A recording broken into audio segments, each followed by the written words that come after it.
Feel free to start. All right. Well, thank you, Trudy. Good afternoon, and welcome to the Tuesday Explorers, a series of lifelong learning opportunities brought to you by AARP Virginia. I'm Suba Sadi, an AARP Volunteer Community Ambassador with AARP Virginia, specifically here in Fairfax Station, Virginia. AARP is here to make your voice heard and provide information and resources on the issues that matter, and to connect you with fun learning opportunities. We provide valuable educational, informational, and fun resources, things like webinars, teletown halls, discounts, and more. When it's safe to host in-person events, you'll be invited to attend. In the meantime, AARP will continue to offer programs virtually. We will have time today for Q&A at the end of Pam's presentation, so please submit your comments and questions in the chat box or in the Q&A. I'd like to thank my co-host and helper today, Trudy Marotta. Like me, Trudy is a volunteer community ambassador with AARP Virginia. She will be monitoring the chat box and Q&A box. So on to our program. It is indeed my pleasure to introduce and welcome our guest speaker, Pam Cressey.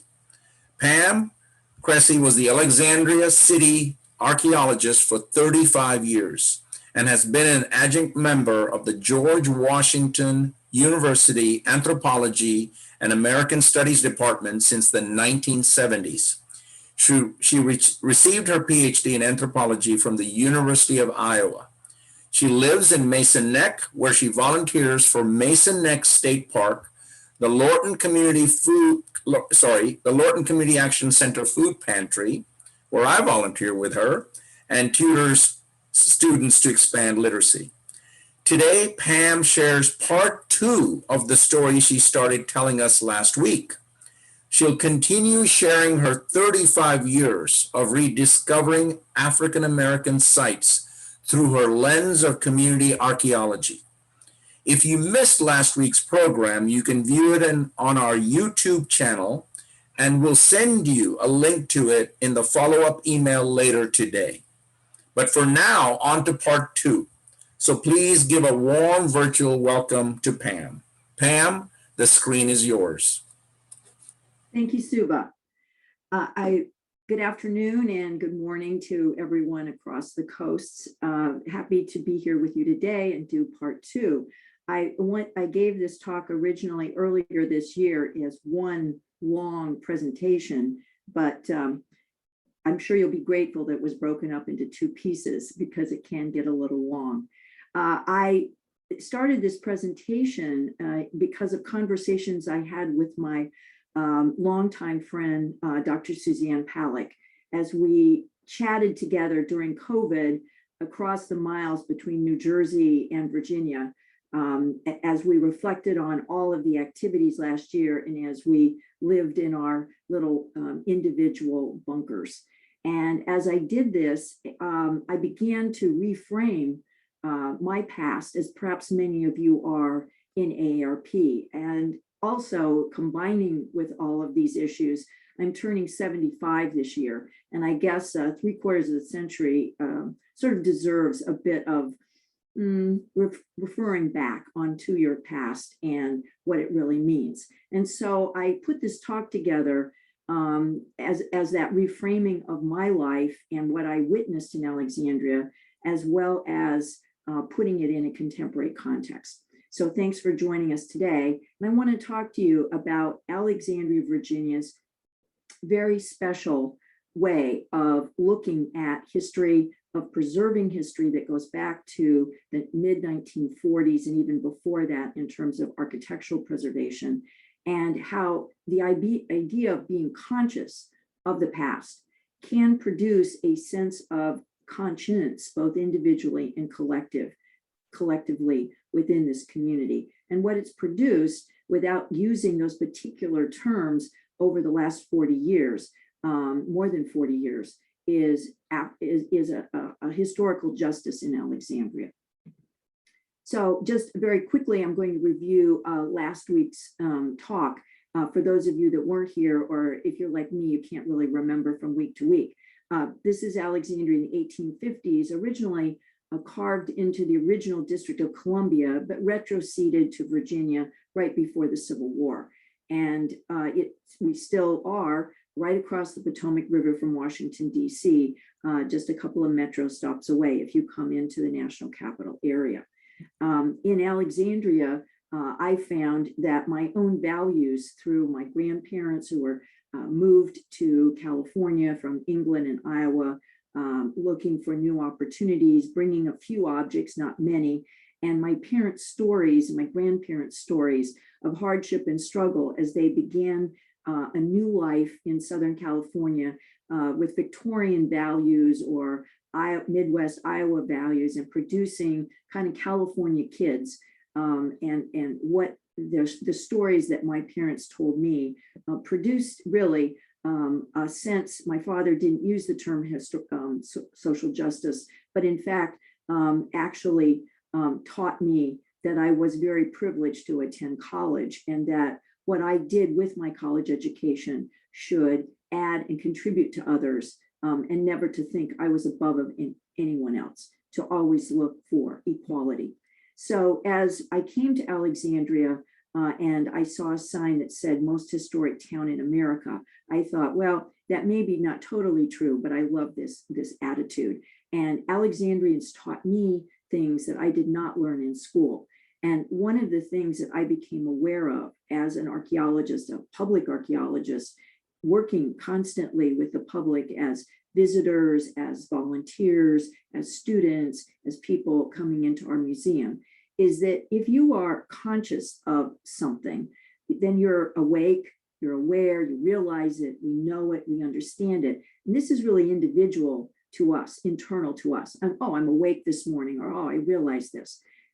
But then if you are actually conscious of something, your own conscience can come into play.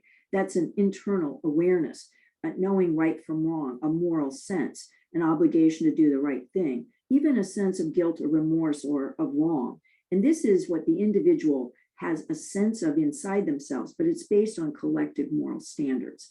All of this I found in Alexandria playing out without any of these words being used as I witnessed it at public meetings, as individuals talking, coming into our laboratory, coming to sites, that there is power in memories and places, and people have a morality and a sense of equity about the past, that there is vision in people's senses, their minds, their hearts, and they look for opportunity. And this individual action has led in Alexandria to collective action, partnerships that no one would have ever realized could have come about. Very unexpected results, showing that the whole has truly been greater than the sum of each of the parts, and producing places of remembrance and places of conscience. So this is, I was trained traditionally, not with a backhoe, but with trowels and shovels. But what Alexandrians taught me, and what the Archaeological Commission's mission statement was, is to study all people at all times and share with all and save places and repurpose them. I never really thought that we could, as archaeologists, have that ability to save and repurpose things as public places, as places of remembrance. And I began to see that the possibility to study African-American life, virtually unstudied except for one article in the 1970s and unrepresented in museums, came about from the first site that we dug. And it allowed us to ask questions like, well, where were the free Blacks who were, the Blacks were 30% of the population. Enslaved people were living with whites, and very difficult to say which artifacts were used by which people. So can we find free Blacks in a slave city? And so that really took us on to our first site to look at using historical records. Good old tax records, in fact, were the way we found the bottoms. And this is where we started excavating before these buildings were constructed, the first free Black neighborhood. But as a part of this, Mr. Harry Burke came and said, please, please come. I want you to look at this site that we want to save, which was the Alfred Street Baptist Church next to where we were digging. And then also took me over to the Robinson African American Library, developed after a sit-in when Blacks in the 1930s said to the city, we want to go have a library, we want to go into the library. The city's response was to build a Black library and then closed it down after desegregation. It was derelict, kind of falling apart, and a Society for the Preservation of Black Heritage was formed to save the library and turn it into a resource center and museum. Using the opportunity of the sale of the Black high school for funding, the Alexandria Black History Museum was created as a City of Alexandria site within the Office of Historic Alexandria. And a plaque put, and this is where I also realized the importance the public was teaching me of having plaques and commemorationals, that there is really important memory function for people as they pass on, where's the oral history. And so this again, out of this came at the library where the sit-in occurred, a plaque, and over time, more and more plaques developed more and more opportunities. As we as a city archaeologists continued looking for free African-American neighborhoods, we came to the neighborhood of Hayti, which looked like every place else. And this is the problem about studying individual people in an urban environment or marginalized people that don't leave diaries, that are not famous. In a city, it just looks like houses, and in these cases, nice houses that have been rehabbed and look like important people live there. And in fact, each of these people really were important. We found a vacant site. This is what's there now, and excavated. And this is a woodcut done by Karen Murley of what we found. These neighborhoods with people who, in some cases, bought their own homes, rented homes, had businesses, and did laundry in order to buy other people out of slavery so that they could be free. The commission said, oh, let's look at this canal. And the developer said, well, what we can do is we can pay for the archaeology here, but also let's create this as an amenity. Let's create it as a public place. And that's the first opportunity where a developer said, hey, let's do something. Let's create a place that has history as a part of it, that we can remember this canal. And the Black Preservation Society said, well, as long as you're looking at the canal, let's look at that neighborhood called Cross Canal, because there's people who used to live there. Let's do oral history. Let's put up signage relating to Miss Virginia Knapper's work at the Old Dominion Glass Factory and what her life was like during right after the Civil War, and the people who were refugees from the Civil War or during the Civil War coming to Alexandria, held by Union troops, could establish neighborhoods, and people stayed on and are still living there today, descendants of these early freedom fighters, in the sense that they are walking to their freedom. Otherwise, other than this work, what was known about Black life in Alexandria? Well, the negative parts. The Bruin slave jail was just a historic building along a very busy street. And here was the building, but it was a real estate company owned by the same family for generations, but it just looked like a fine home. It was just the slave pen, we knew from one book, but well, what are we going to do about this place, which was certainly not a place of justice and equity? And what about the other slave pen? Alexandria had two slave jails or slave pens, which were businesses that were a part of the domestic slave trade, where African Americans were sent either by ocean or by land, by walking in coffles down to Natchez or Virginia for resale. A very incredibly despicable part of slavery. And here in Alexandria, along what became a turnpike, were these two places. So the buildings were there, and as people became more conscious and looked for opportunities, we saw the possibilities. A developer bought Franklin and Armfield and then and rehabbed it, and then the Northern Virginia Urban League purchased it, renamed it, and plaqued it with a state plaque, actually, so people were conscious as they were walking down the street, and developed funding for an excellent museum in the basement so that people would not forget this part of enslavement, and continuing to remember that this is Freedom House. Now, as a part of all of this, as the city archaeologist, we could look at the whole context of this building, of this block.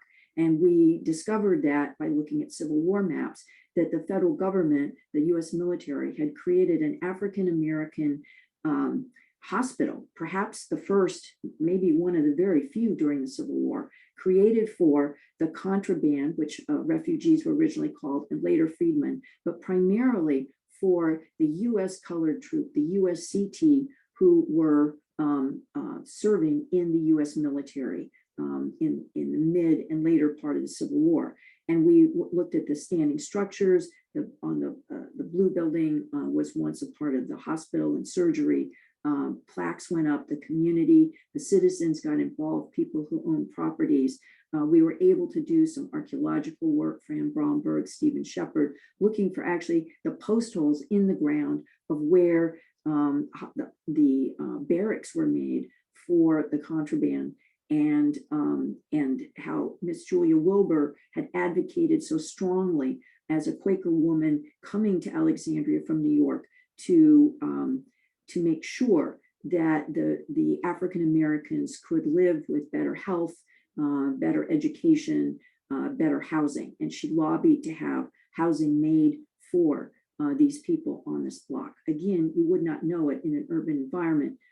All semblance of this past is gone, except for what's underneath the asphalt in the backyards. And by studying Louverture Hospital, we discovered that the minister who had sermons there to the USCT and other hospital patients also went on to be a founder of Shiloh Baptist Church, still and continues to be a major landmark on Duke Street, next to the Louverture Hospital block and Freedom House.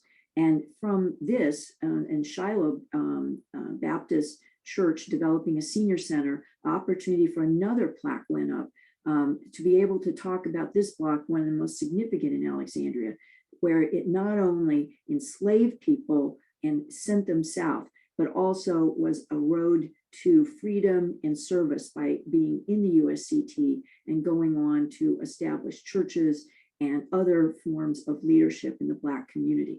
We also then went further to look at the records of those who were patients there. And this is where now I'm starting part two.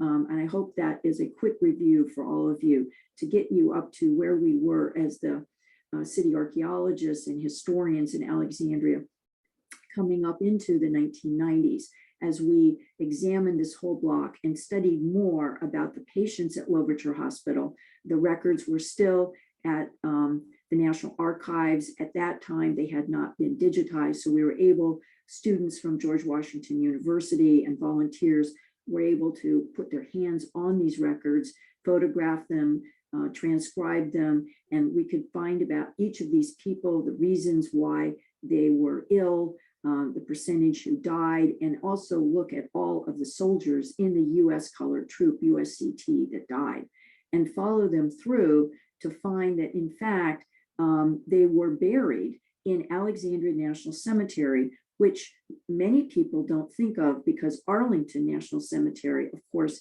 is so large and has so many important federal purposes. But the Alexandria National Cemetery is one of the three oldest national cemeteries established by the US government, started during the Civil War. And this is the way it looks today. Stone markers, originally they were wooden, and the government did a study to determine that really stone should be put up. It would be less expensive because the wood ones disintegrated. But as we looked at all of this and we thought, well, where are the US colored troop? If they died, where are they?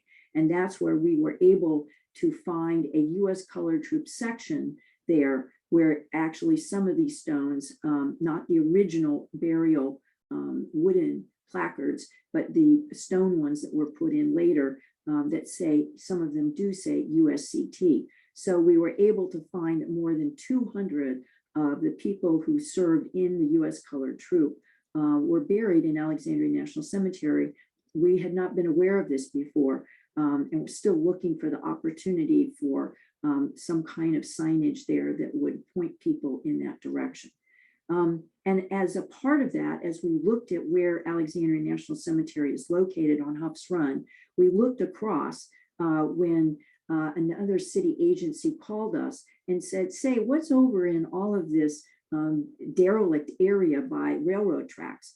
And can we put a homeless shelter there? Well, we went over, walked around, found discarded gravestones that were just laying flat on the ground, did historical research, thanks to T. Michael Miller, the city historian, that the Silverleaf Society Cemetery, this is the first African-American cemetery we know in Alexandria. And in fact, we don't know where African-Americans were buried, except very, very few situations before the Civil War. And when people became conscious that this cemetery was there, the opportunity came up when the Carlisle development occurred there in surrounding blocks to develop an African-American heritage park. And this came about when a Confederate statue in Alexandria was hit by a car and it fell apart. It was doweled together and it rolled around in Washington Street, and the pieces were picked up. And the question was, do we put it back or not? And a committee was established. And this is so often what happened in Alexandria, starting in the 1980s. A committee, city committee or commission would be established for citizens to say, well, what do we want to do given this particular Black site? Or what can we do given this situation? And it was decided that that the Confederate soldier would be replaced where it was before it was hit by the car and where it had stood for about 100 years, but that a park would be established to honor the heritage and leadership of Blacks. And knowing that this Black Silverleaf Society was here and that a new development was going in joining this area, this committee worked with the Carlisle developers and the city staff to use this area to do the archaeology, to find more than 20 graves, and to create the African American Heritage Park in the 1980s. This sculpture was developed. There was a competition. Jerome Meadows won the competition and created this Roots of Remembrance bronze sculpture. The Black Preservation Society determined what names would go on here and images to honor many, many Black leaders, as well as honoring the names of those whose stones could be reset where the graves were once located, as well as honor those who no longer had headstones, but whose graves could be protected and preserved. This led to continuing to look every time there was an opportunity for redevelopment, or in this case, the Jones Point boundary marker and the Jones Point Park that was upgraded because of the Wilson Bridge construction project. Funds came to the city of Alexandria, the National Park Service, to upgrade this Jones Point Park around underneath the bridge. And one part of this is the DC boundary marker, when Alexandria was once a part of the 1st District of Columbia, and to honor Benjamin Banneker, a free Black man from Maryland who ended up being a major part of the survey team. He was a self-taught mathematician and handled all calibration of all of the surveying equipment, as well as did all the astrological charting to make sure that this equipment was kept up and was in tune for the survey as it was associated with the movement, the solar movement. And so we found out a lot more about Benjamin Banneker and how he camped out there for a number of months, even though he was getting on in age. His health was a little impaired by being out in cold weather, but we think that there's an opportunity here that he did finish much of his almanac, the first almanac written by a Black man to our knowledge. He sent a copy of it to Thomas Jefferson, who actually approved Mr. Banneker being a member of this team, even though he was African American. And he sent a copy of the almanac to Thomas Jefferson in his own hand, he said, to demonstrate what a Black man could accomplish. And then looking again at another city park, the Fort Ward Park, we went there to do more archaeological work as a part of an anniversary of archaeology in Alexandria, and found, instead of Civil War artifacts, we found artifacts of a domestic nature relating to post-war. And that produced research primarily done by Patricia Knock, but then by others as well, to look at a neighborhood often called the Fort. And this was perhaps the first African-American neighborhood developed possibly even during the Civil War, clearly after the Civil War, and in this land that was a city park with a museum primarily for Civil War artifacts and knowledge. And by conducting more historical research, oral history, we were able to develop with descendants of this community interpretive signage that went up on a temporary basis. There is now interpretive planning for the future, as well as examine the ground, conduct archaeological research to determine where graves actually still were, because there were some stones in the park, but where exactly were all the graves?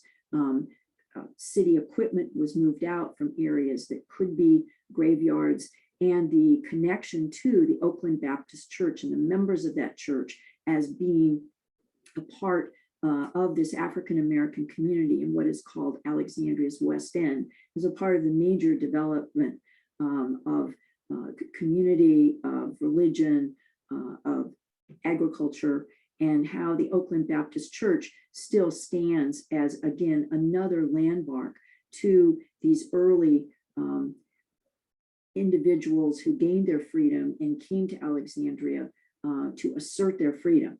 And you can see in the background in this picture, the high school. This high school was originally created and named T.C. Williams High School.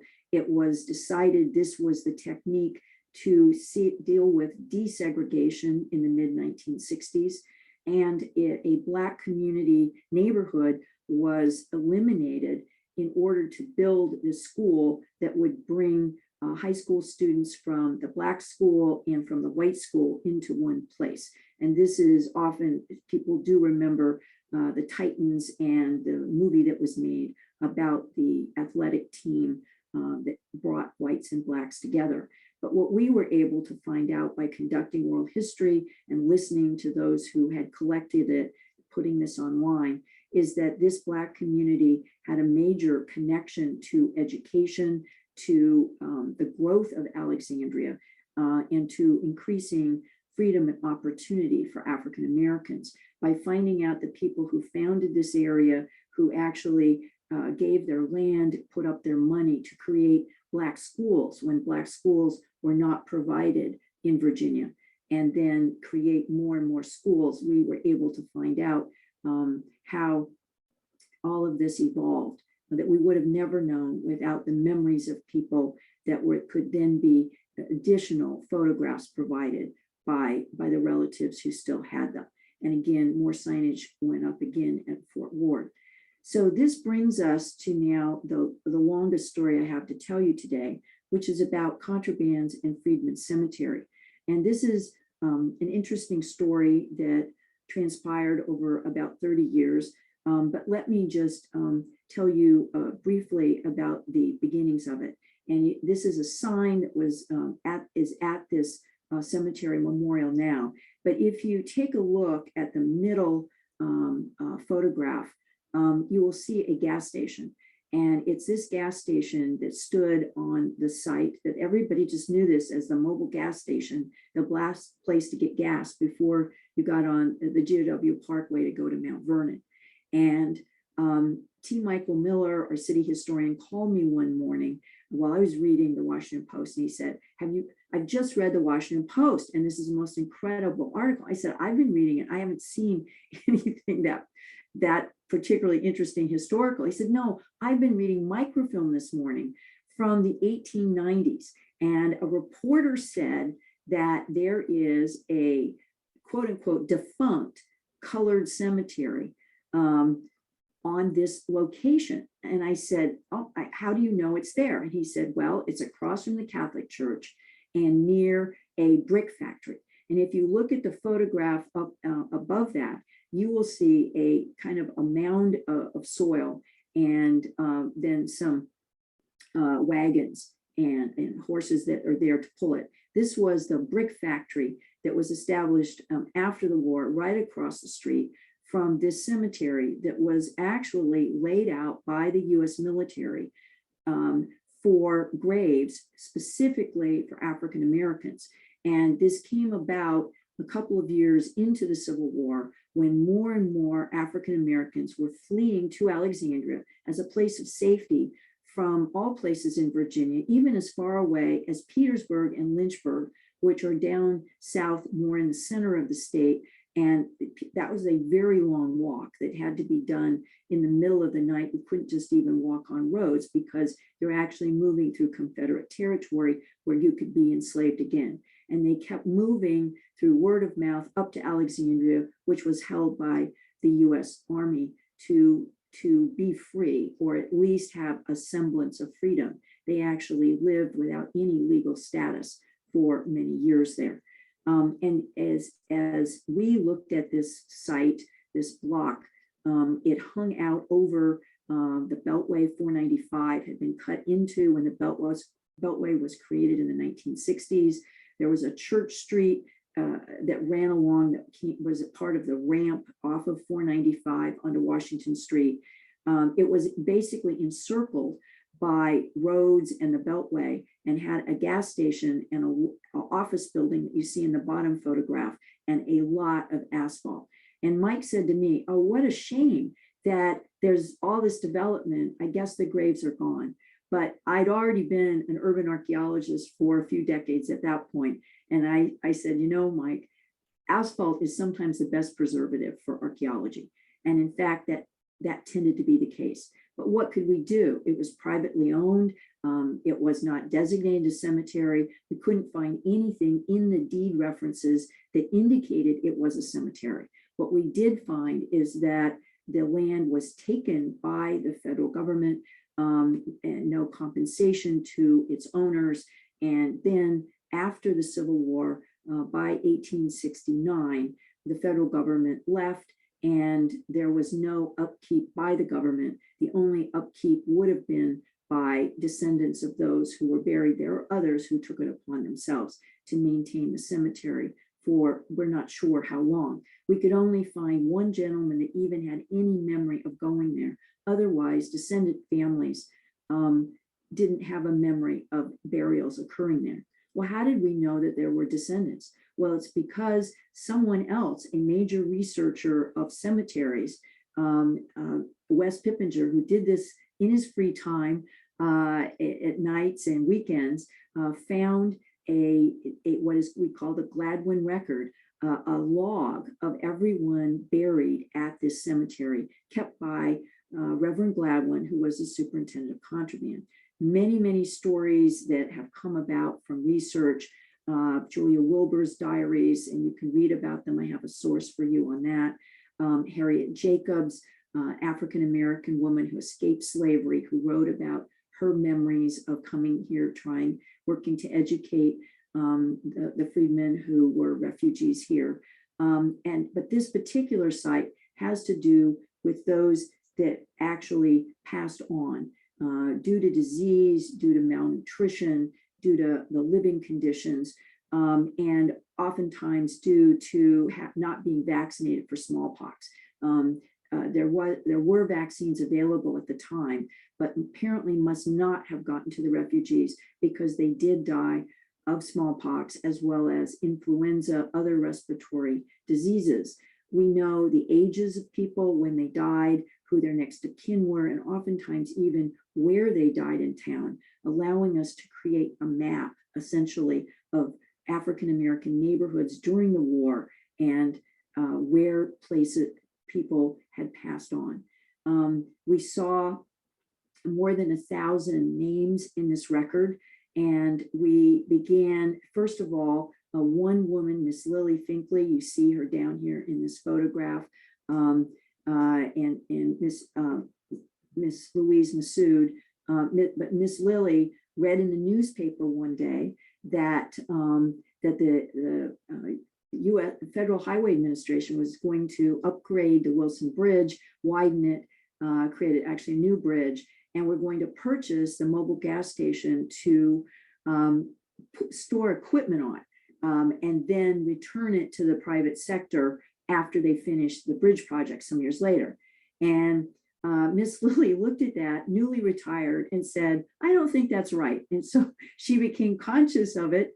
And because of the historical research that had been done since Mike Miller had come across this article, Miss Lilly and Mrs. Louise Massoud created wreaths of remembrance every year on the chain link fence by the gas station, hanging over the 495 part of where the cemetery would have been cut off by the Beltway, and inviting people to come to see the wreaths and keeping the consciousness up, having a sign on the chain link fence. And all of this led to a lot of people and these two women going to virtually every public meeting dealing with the bridge to say, well, what about this cemetery?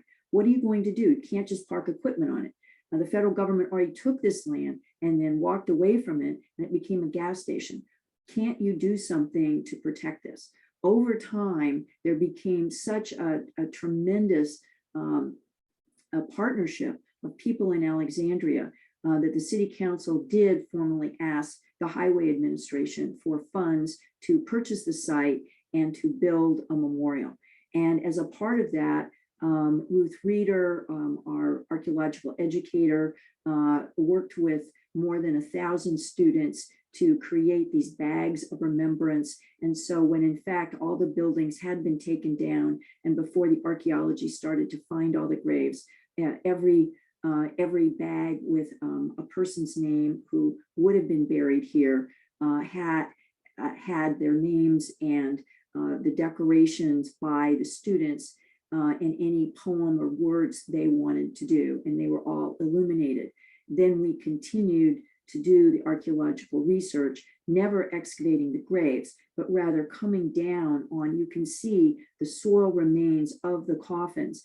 These are, you can see they're old shaped coffins. So we were able to study the coffins, the coffin hardware, but what we didn't want to do is come down into the graves. The idea was to protect and preserve, commemorate, not to excavate and just rebury the bones someplace else. From all of this activity came a commission established by the City of Alexandria City Council to say, well, what do we want here? And an international competition was advertised on the website for the City of Alexandria, asking for designs to be submitted online, as well as big hard poster boards for what would happen here. And more than 200 entries came in. The commission looked through all of these and came up with a first, second, and third sort of place winners. But what they decided was that there needed to be a part of each one of these three winners, so to speak. This needed to be a cemetery first, not a park. Second, it needed to have an interpretive component, not just be a cemetery with stones, but when you come on it, you should see that it's a sacred place and but a place to learn and to remember. And it should also have some beauty to it, and it should have some humanity. And in that case, in a sculpture. And from all of that came about Contrabands in Freedmen Cemetery. The name Contrabands being included because that was the term that refugees from slavery coming into Union occupied locations were called initially in the first phases of the Civil War, brought about because there was still this Fugitive Slave Act of 1850 on the book saying that anyone needed to return an enslaved person who had escaped to their owner. And the federal troops, the federal officials didn't want to do that because that would just be aiding the enemy, so to speak. not only because they could be growing food and crops, but also they were enlisted in military capacities in the Confederate cause as well. And so the way to keep these refugees away from the Confederates, the Union came up with the concept, actually one particular person, Benjamin Butler, came up with the idea that they would be called basically contraband, that they would be taken like horses or wheat or houses as contraband of war. And that's the way they were able to stay behind Union lines during the war, and worked for Union individual soldiers or officers, as well as stevedores, laundresses, cooks, in a variety of capacities. And they needed somewhere to live. And that, until the very end of the war, really wasn't provided by the US Army. But they did create their own communities, their own neighborhoods, as I've mentioned to you, that we had found through oral history. And this is what came about, a sculpture, as well as a plaza that was created on top of the old gas station. And it was decided that people needed to remember there was a gas station, and there was reasons for the arbor. There's kind of symbolism everywhere on this. But in order to move through this, the idea is that some of the graves would be, you would see the whole size of the grave, and you would see what a large percentage of the graves were children. Actually, a very large percent, over 50%, were children, as well as this interpretive plaza with the names of everyone buried there in script and everything about their information. You can see small little markers. That's every time an individual buried, their descendants have been found, then that's marked. And you can also see these bas-reliefs created by Joanna Barnes, who also had done the bas-reliefs for the World War II memorial, based upon oral history and written records of what it was like to flee from slavery and come to Alexandria. And then as well, this sculpture by Mario Chioro, that is really ascendancy, moving up above remembrance from slavery, moving ahead up to freedom and arose. And from that also, we were able to determine the story of how the US colored troop, who were originally buried there, actually wrote a petition, the first civil rights movement we know in Alexandria, and petitioned that they no longer be buried in the cemetery for Blacks, but buried in Soldiers Cemetery, now Alexandria Cemetery. So 118 of the individuals of the USCT buried at Freedmen's were actually resurrected, dug up, and reburied to create the very first African-American section of Alexandria National Cemetery. And when they did that, they put the dates on the stones for the reburial, not of the original deaths. So we were able to study each one of these soldiers and understand where they came from, how they died, what medical problem they had, in order to acknowledge these people more completely and to recognize their contributions in the war. Including now too, more that's been done as more and more art comes about. The Blue Enslaved Pen, a new development set brought on new archaeology and a new sculpture of the Edmonson sisters, who were once enslaved here after their whole family was, after trying to escape. That's another incredible story I don't have time for today, so that we have time for questions. But the Edmonson sisters here, this is the developer who paid for the archaeology, has also selected an artist and had the artist do this incredible sculpture to see the Edmonson sisters as they look for their father coming on Duke Street with the funds to purchase them from Joseph Bruin's slave dealer after they had been returned because of just almost being sold on the auction block down south that they were spared that because of a yellow fever epidemic. But because of literature that we found, we were able to find this story of the Edmonson sisters, and the Edmonson's family was invited to the dedication of the sculpture. The archaeology showed a cistern where water was kept, probably where the sisters were doing laundry in a building that would have come very near where the cistern was located when they saw their father. And so all of this now has a plaque and a sculpture, and now most recently, Freedom House being purchased by the city of Alexandria, and will be open at some later point for public access to the museum and increased interpretation. And Alexandria Cemetery, at the Freedmen Cemetery, actually has been added to a network of civil rights sites, national civil rights sites. It's the first one added from Virginia and the oldest.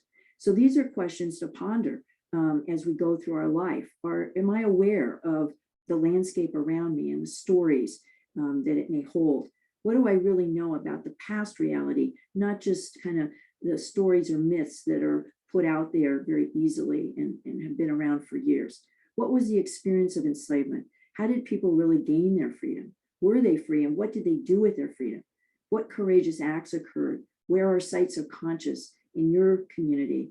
And how can I contribute to historical justice? Am I saving and recording my own history for others to remember? Because all of us in AARP, us baby boomers, have been witness to some of the greatest social and technological changes in American history. And also, just as we look in Alexandria, as I'm sure in all our communities, there's cemeteries, there's places that erosion and lack of maintenance still need to be protected and preserved. What can we do? Places like this, the Bruin slave pen, well, part of it's been excavated, but here is a parking lot that people park in every day. Actually, they have a great breakfast every morning to go there. But these are places to still be aware of, that literally in plain sight or under our feet, in this case, a sidewalk in Alexandria related to Contraband and Freedmen Cemetery Memorial.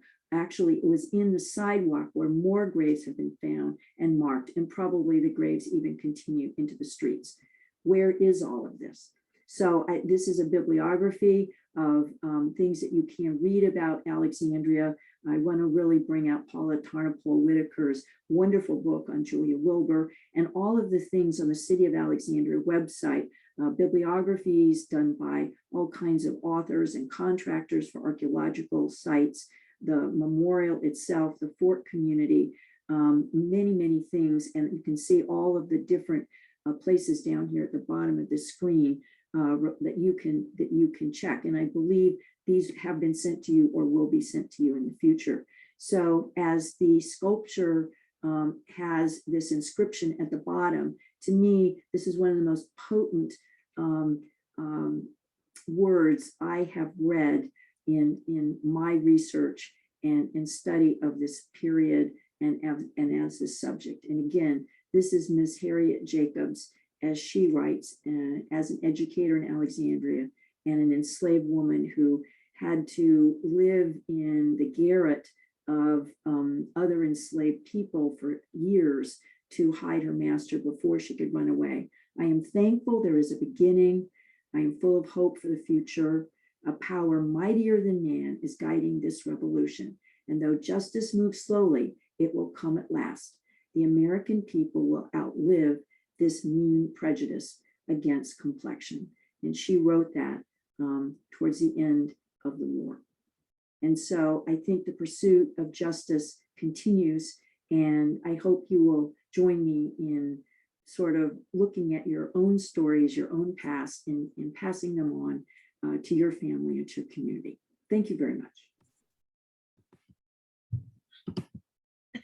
Thanks, Pam. Did I unmute? Yes.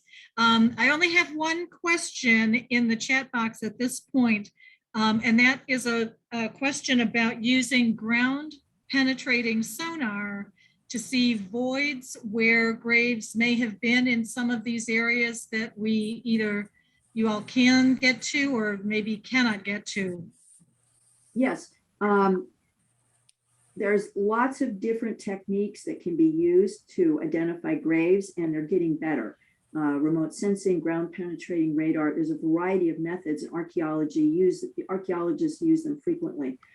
You have to select the right method for each place, given the soil, the amount of disturbance. But one of the key things, I think is still the case, is where these remote methods can identify possibility or probability of graves, they have to be ground truth. It's important to open up to see at least whether there's the context of the soil that would show where the grave has been excavated. You don't need to go down to the grave itself, but really the hole, because the soil has a different color. But all of this can be used, and in fact, remote sensing was used at Freedmen Cemetery when it was being examined by the Federal Highway Administration through private archaeological firms to show the possibility of graves. And it did show, but all of that had to be ground truth, and many, many, many more graves were found. More than 600 graves were found by actually excavating carefully in the soil. Excellent. I have a comment in the chat saying that Alexandria Archaeology has also recently used ground penetrating radar at Douglas and Penny Hill cemeteries. And you're getting a lot of thank yous, and that they very much appreciate all the information as it was presented. May have one more question for you, Pam. Hold on one second.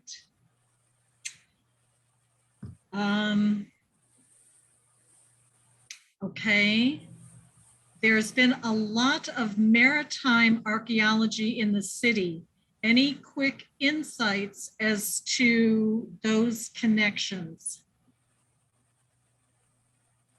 Well, connections, yes. I mean, Alexandria was a major seaport in the colonial in the beginning of the 19th century. The Crescent Bay that Alexandria formed around was filled in primarily after the Revolution in order to have more land and piers that would go out into the deeper part of the Potomac. And that filling in, or banking out as they called it, filled in around the earlier wharves, and also ships were either deliberately sunk or left there that were already derelict in order to help hold the fill in. And these have been found as the original waterfront blocks have been opened. Most recently, blocks associated with development on Union Street and the Strand, if you're familiar with that, uncovered several ships, and the current city archaeologists, Eleanor Bean and Garrett Fessling and Ben Slottick, everyone has been so involved in this. And I encourage you to look at Alexandria Archaeology on the City of Alexandria website, to look at all the materials that have been done, the amount of work actually being conducted now to reclaim and conserve wood associated with these ships for later interpretation. And so as I believe there's one major block left over on the another part of West Point at the end of Orinoco Street that still is awaiting redevelopment. Otherwise, I think for the foreseeable future, the waterfront has been turned into a place of enjoyment and appreciation of the history, as well as just today's life, art, walking, eating, drinking, being with your friends and family. So I think most of it is safe or has already been excavated in terms of additional research, except for that other block. I do want to say that Ben did write me, and I think Amber will be able to send out to you these links. They're fairly long, but there is a new report out on 1315 Duke Street, which is Freedom House, and also a new interpretive material on African American history on one half of the waterfront, and the other half of the waterfront will be coming out shortly. So I encourage you to look at it, that the waterfront, as all parts of the urban environment, have many stories associated not just with war and merchants and trade and international, but also associated with domestic life and African American life. Very good. I also see that for those of you that are interested, in the chat box, someone has put a link to the city website for recent waterfront archaeology. That link is in the chat box, and 3 more messages have popped up, and they are all thank yous to you, Pam, for sharing this information with us. I'll do one more question, and that is, there was a African-American cemetery on Rhode Island Avenue in DC called Harmony. It was moved, and its tombstones were recently found in Virginia. Do you happen to know the status of the return? I don't. I'm sorry. I'm not aware of that. Okay.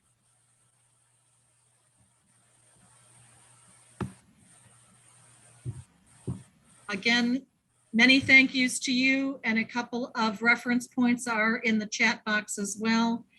Someone did have a comment about, is our recordings available? Suba, are you going to handle that? Yes. Okay. I think we are done. Pamela, thank you so much for your time and your energy and sharing all this information with us today. We all really appreciate it. Thank you. Thank you. Happy summer.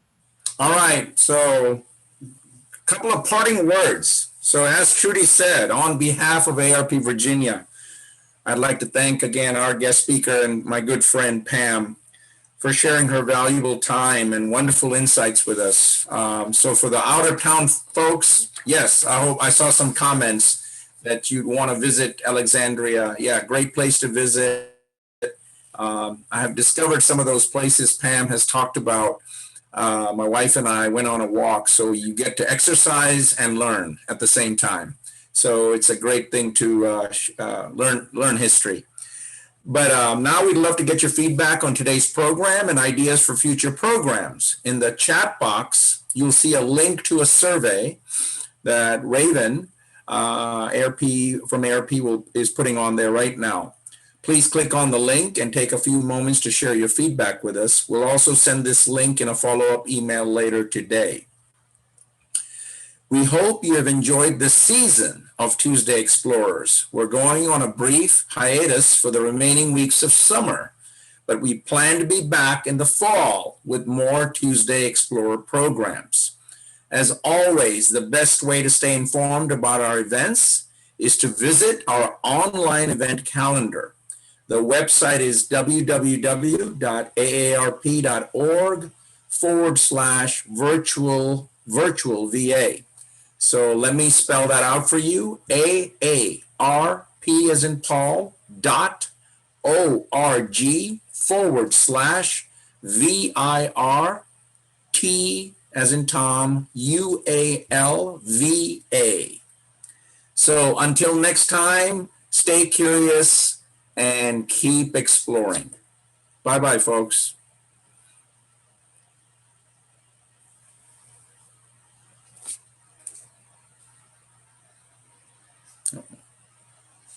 Oh, wow.